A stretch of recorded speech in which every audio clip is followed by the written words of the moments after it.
ఎలాంటి ఇబ్బంది లేకుండా జీవితం హాయిగా గడపాలని అందరూ కోరుకుంటారు.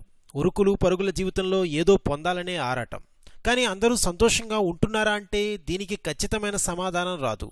కష్టపడి పనిచేస్తే జీవితంలో ఏదైనా సాధించవచ్చని పెద్దలు చెబుతారు. అయితే గరుడ పురాణం ప్రకారం ఈ విషయాలను వదిలివేస్తే జీవితం హాయిగా సుఖ సంతోషాలతో గడిచిపోతుందట. ఎవరైనా కష్టపడి సంపాదించి జీవితాన్ని హాయిగా గడపాలని కోరుకుంటారు. కొందరు మాత్రం బంధువులు స్నేహితుల దగ్గర అప్పులు చేస్తూ వాటిని ఎగ్గొడతారు. దాన్ని ఎగ్గొట్టేందుకు అప్పుల వాళ్ళ కంటపడకుండా తప్పించుకుని తిరుగుతారు. దీంతో జీవితంలో సంతోషమే దూరం అవుతుందట. నిత్యం ఒత్తిడి ఆందోళనలతో బతకాల్సి వస్తుందట. అందుకే అలాంటి మనస్తత్వాన్ని వదిలిపెట్టాలని గరుడ పురాణం పేర్కొంటుంది.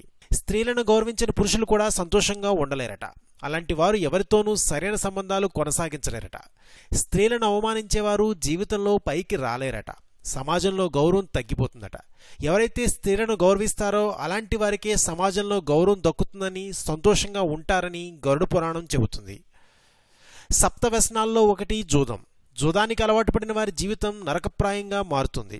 వీళ్ళు ఎప్పటికీ సంతోషంగా ఉండలేరట. అంతేకాకుండా వీరితో జీవించేవారు కూడా సంతోషంగా ఉండలేరని గరుడ పురాణం అంటుంది. జూదం వల్ల శారీరక మానసిక సమస్యలతో నిత్యం కుంగిపోతారని, అలాంటి వారు దీనికి దూరంగా ఉండాలని గరుడ పురాణంలో తెలిపారు. కాబట్టి ప్రతి వ్యక్తి సంతోషంగా జీవించాలంటే పై 3 విషయాలను పాటిస్తే జీవితం సుఖ సంతోషాలతో విరాజిల్లుతుందని గరుడ పురాణం చెప్పుకొచ్చింది. మరిన్ని ఇంట్రెస్టింగ్ న్యూస్ కోసం ప్లీజ్ సబ్స్క్రైబ్ టు రెక్ టీవీ మిస్టరీ.